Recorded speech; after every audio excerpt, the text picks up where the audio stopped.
وظیفہ جو ایک انسان عملاً کرتا ہے وہ اس کے حال کے مطابق ہے. جیسے پیغمبر کا وظیفہ ترمذی شریف میں ہے کان یذکر اللہ علی کل احیانہ، ہم وقت ذاکر شاغل ہے. ایک لمحے کے لیے بھی آپ کے اعمال میں کوئی تکاسل تغافل نہیں ہے. اور بڑی حیرت ہوتی ہے کہ 17 بیویاں، 75 لڑائیاں، جہاد، غزوات، مکہ و مدینہ، قرآن اور تمام تفصیلات، چاق و چوبند، یہ اللہ نے خاص اعجاز دیا ہے آپ کو.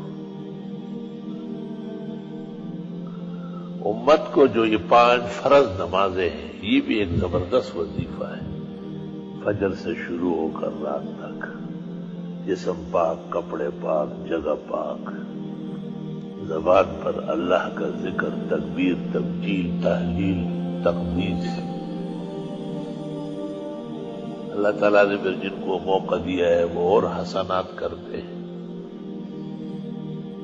کچھ حسنات ایسی ہیں جو چلتے پھرتے اٹھتے بیٹھتے، جیسے مسجد داخل ہوتے وقت کلمہ ہے، طریقہ ہے، نکلتے وقت کلمہ ہے، طریقہ ہے، طہارت خانہ جاتے ہوئے دعا ہے، واپس آتے ہوئے دعا ہے، جوتا پہنتے وقت، جوتا اتارتے وقت، سب سنتوں کا اتباع ہے. اوپر قدم رکھتے ہوئے اللہ اکبر، نیچے سبحان اللہ، ہموار زمین الحمدللہ الحمدللہ. یہ بڑی عجیب بات ہے کہ ایک وظیفہ دنیا میں ایسا ہے جو اللہ نے خود دیا ہے، اور وہ استغفار کا وظیفہ ہے. انہی آیات میں جو آج انفال کی پڑھی گئی، اللہ نے فرمایا ہے اللہ تعالیٰ ان کو عذاب نہیں دے گا. آپ تشریف فرمائے، آپ کا وجود نعمت، رحمت اور عذاب دونوں ایک زمین پر جمع نہیں ہو. اور اللہ ان کو عذاب نہیں دے گا کیونکہ یہ استغفار کر رہے ہیں. دنیا کی جتنی تکلیفیں ہیں، پریشانیاں ہیں، غم ہے، بیماریاں ہیں، فتنے ہیں، سازشیں ہیں، چھوٹے بڑے گناہ ہیں، یہ سارے ملا کر اس کا ایک ہی نام ہو جائے گا، عذاب، خدا کی پکڑ، عذاب. تو فرمایا عذاب رک جائے گا استغفار کے ہوتے ہوئے. پھر جب عذاب رکتا ہے، بیماری جاتی ہے، تکلیفیں ختم ہوتی ہے، فتنے ٹلتے ہیں، تو پھر ضرورت ہوتی ہے بحالی کی. تو سورۃ ہود میں کہا ہے کہ استغفار کرو، صحت بحال ہو جائے گی، زندگی بہترین ہو جائے گی، تمام طاقت توانائی بحال کرو. پھر جب بلائیں بھی ٹل گئی، صحت اور عافیت بھی آ گئی، تو اب کچھ نعمتیں چاہیے، جیسے بخشش ہے، جنت ہے، دنیا میں مال ہے، بیٹے ہیں، بارشیں ہیں، آبادکاریاں ہیں، نہریں ہیں، چشمے ہیں. تو سورۃ نوح میں کہا فَقُلْتُ اسْتَغْفِرُوا رَبَّكُمْ. نوح علیہ السلام کہتے ہیں میں تو ان کو کہہ چکا ہوں استغفار کرو، یغفر لکم ذنوبکم، اللہ معاف کر دے.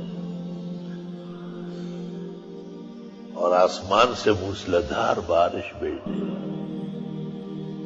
وَيُمْدِدُكُمْ بِأَمْوَالٍ وَبَنِينَ، مدد دے دے گا، مال اور بیٹے دے گا. وَيَجْعَلْ لَكُمْ جَنَّاتٍ، اور دے دے گا تم کو باغات، نہریں، چشمے، دنیا میں اور آخرت میں جنت ہے.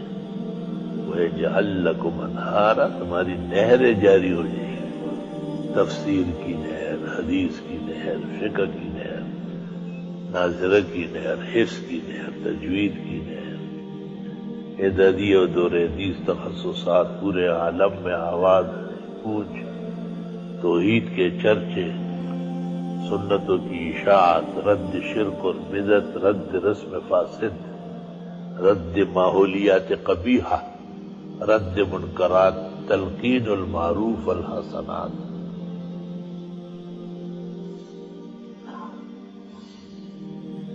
گویا جتنی خوشیاں نعمتیں ہمیں چاہیے اور ہمیں علم نہیں ہے، اللہ نے اپنے علم سے اس کا ذکر کیا اور سارے ذکر کیے اور فرمایا استغفار کرو۔ استغفار کے لیے تو فقہا کہتے ہیں قبلہ رخ ہونا بھی ضروری نہیں، استغفار کے لیے کسی خاص ہیئت کی بھی حاجت نہیں، اٹھتے بیٹھتے آتے جاتے استغفار کر سکتے۔ دنیاوی نہیں، دینی اور دنیا دونوں کے مسائل ہیں۔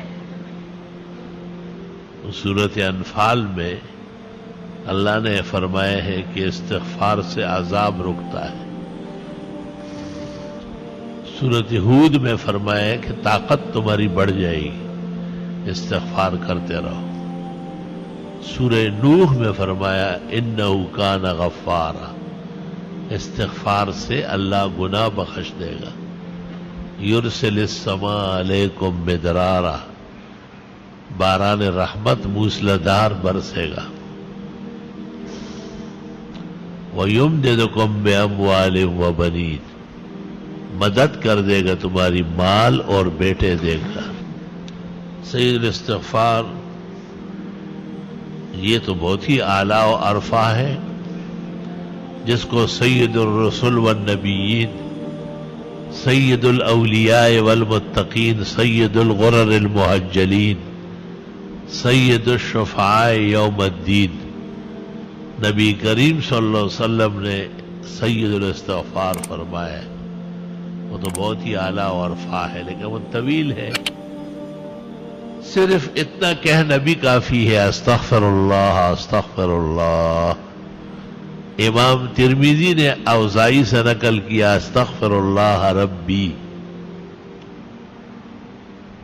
امام بخاری فرماتے استغفر اللہ واتوب الیہ۔ حافظ ابن حجر فرماتے سب سے بہترین استغفر اللہ ربی من کل ذنب واتوب الیہ، اور استغفر اللہ العظیم الذی لا الہ الا هو الحی القیوم واتوب الیہ۔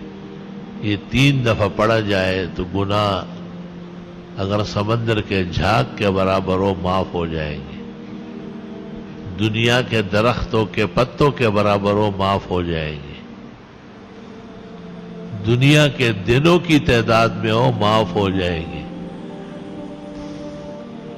ریت کا ایک ٹیلا اور پہاڑی، کتنے اس میں ریت کے دانے ہوں گے، اس قدر بھی گناہ ہو تو اللہ معاف فرما دے گا، اور مدد کر دے گا تمہاری مال اور بیٹے دے کر۔ استغفار کا پہلا فائدہ بخشش، لائن کلیئر۔ دوسرا فائدہ آبادی، تیسرا فائدہ مال، چوتھا فائدہ بیٹے۔ کہتے ہیں کہ اگر حضرت علی رضی اللہ عنہ، حضرت حسن بصری، شیخ عبد القادر جیلانی، معین الدین چشتی، سارے مل کے ان سے 100 مرتبہ کوئی مانگے، اس سے بڑھ کر وظیفہ نہیں مانگ سکتے۔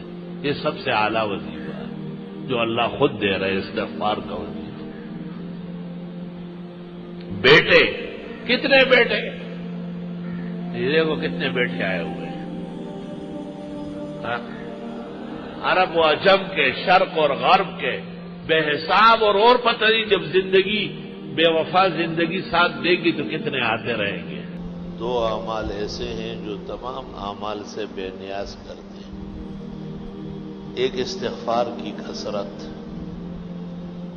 استغفار سے بلائے، آفات، سازشیں، تکالیف، مصائب، شدائد، پریشانیاں، غم، ہم سب ختم ہو جائیں۔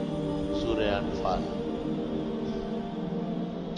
استغفار کی کثرت سے طاقت، توانائی، صحت، شباب، گزرے ہوئے اوقات، صلاح الاعمال، ان کی توفیق بحال ہو جائے گی۔ سورہ ہود۔ جتنی نعمتیں چاہیے، مال و اولاد، بیٹے اور خزانے، نہریں اور باغات، جنتیں اور چشمے، استغفار ہی سے ملیں گے۔ سورہ نوح۔ جو کثرت سے استغفار کرے گا اللہ اس کی پریشانی دور کرے گا، اللہ اس کو ہمیشہ تنگی سے نکالے گا۔ ایسا رزق دے گا کبھی سوچا بھی نہیں ہوگا۔ ابو داؤد عن ابن عباس، حدیث مرفوع متصل اصح الاسانید۔ استغفار کی کثرت اور لزوم دونوں ضروری ہے۔ من اکثر الاستغفار ومن لزم الاستغفار۔ ایک تو قلت فائدہ مند نہیں ہے، کثرت چاہیے۔ طلبہ نے پوچھا کہ کثرت اور قلت کا کیا فرق ہے؟ بہت سارے تجربات کے بعد پتہ چلا کہ 1200 تک کم از کم ہونا چاہیے یومیہ، اور 12,000 ہو جائے تو کیا کہنا ہے۔ استغفار کے فوائد اور برکات بہت زیادہ ہے اور فائدہ نقد ہے۔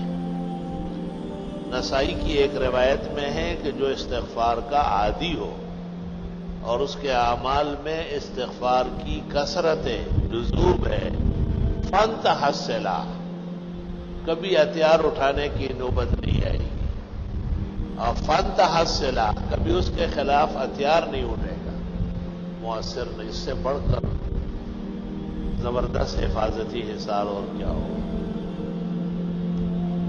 استغفار کے لیے طویل آداب بھی نہیں ہے کہ ضرور وضو بہت اچھا ہے، ضروری نہیں ہے۔ ذکر ہے، ذکر ہر حال میں جائز ہے، جنابت میں بھی، حیض میں بھی، نفاس میں بھی، بے وضوئی میں بھی۔ ہاں دل چاہتا ہے اور افضل ہے آدمی پاک صاف ہو، لیکن حائض کو، نفسا کو، جنبی کو علماء امت نے اذکار سے منع نہیں فرمایا ہے۔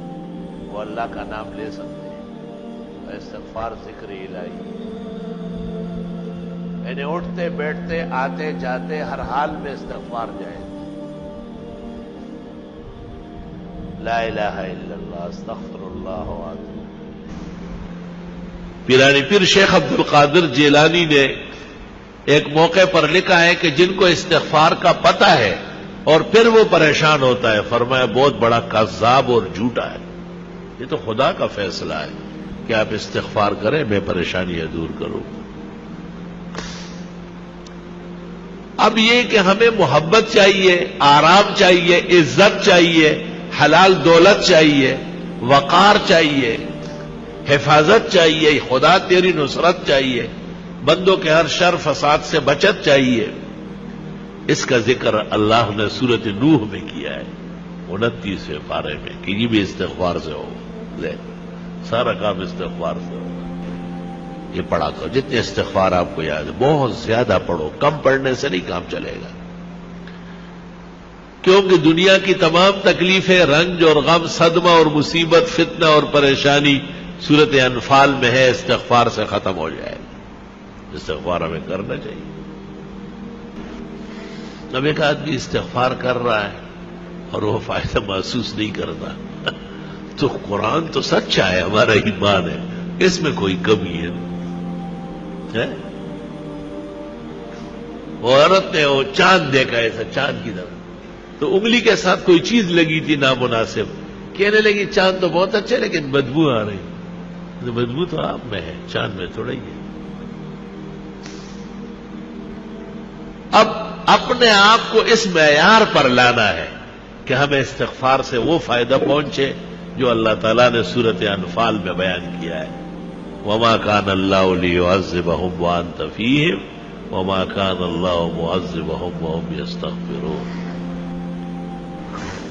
جتنی خوشیاں چاہیے، جتنے آرام و راحت چاہیے، جتنی عزت چاہیے، اللہ تعالیٰ سورۃ نوح میں فرماتے ہیں فَقُلْتُ اسْتَغْفِرُوا رَبَّكُمْ، استغفار کرو وہ مل جائے، سب عطا ہو جائے۔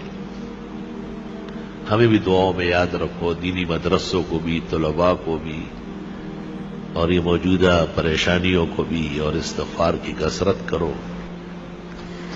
ایک ایسی نیکی اور ایسا عمل جو نبی کے برابر ہو یا نبی جیسی رحمتیں مل جائے، قرآن کی اس آیت میں ہے جو میں نے پڑھی کہ وہ استغفار کا عمل، یا تو نبی کی وجہ سے بچت ہے یا استغفار سے بچت، وہ بھی استغفار کیا گیا۔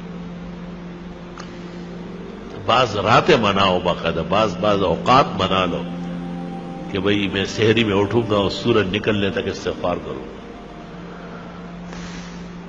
اور میں جمعے کی نماز کے لیے 2 گھنٹے پہلے آؤں گا، سورت کاف پڑھوں گا، 100 مرتبہ درود ابراہیمی پڑھوں گا، بس پھر جمعے تک استغفار کروں.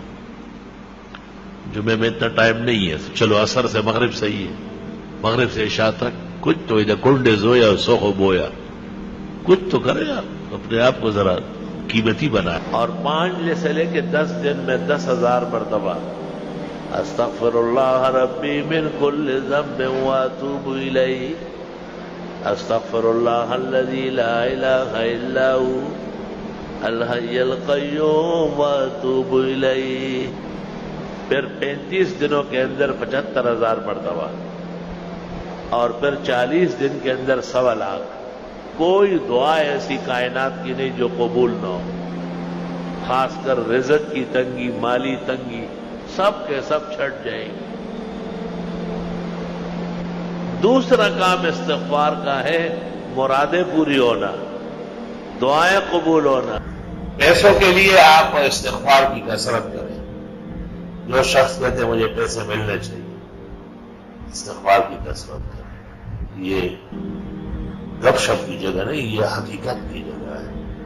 ہم سارے ادارے 10 ادارے کروڑوں کے اسی استغفار سے چلا دیں. مجھ جیسے کمزور کو کوئی چندہ دیتا ہے یا میں نے کسی سے چندہ لینا ہے تو ہمارا فنکار کرو. مال کے لیے مت پریشان ہو، میری بہت ہی درخواست ہے. مال اللہ کے یہاں ہے. اللہ تعالیٰ سے کہے میں آپ کا دین پڑھ رہا ہوں، مجھے مال کے لیے جو ہے نا میں صبر نہ بنائے، اور اپنی شان کے مطابق عطا فرمائے. دنیا خود آئے گی آپ کے پیچھے، اور اس کا ایک بہترین طریقہ کثرت استغفار ہے. ایک استغفار کی کثرت ہے، دوسرا استغفار کا لزوم ہے. ترمذی شریف میں ہے من اکثر الاستغفار، اور نسائی شریف میں ہے من لزم الاستغفار. زیادہ اور ہمیشہ. جعل اللہ له من كل ضيق مخرجا ومن كل هم فرجا ويرزقه من حيث لا يحتسب. بہت شوق سے استغفار کرو.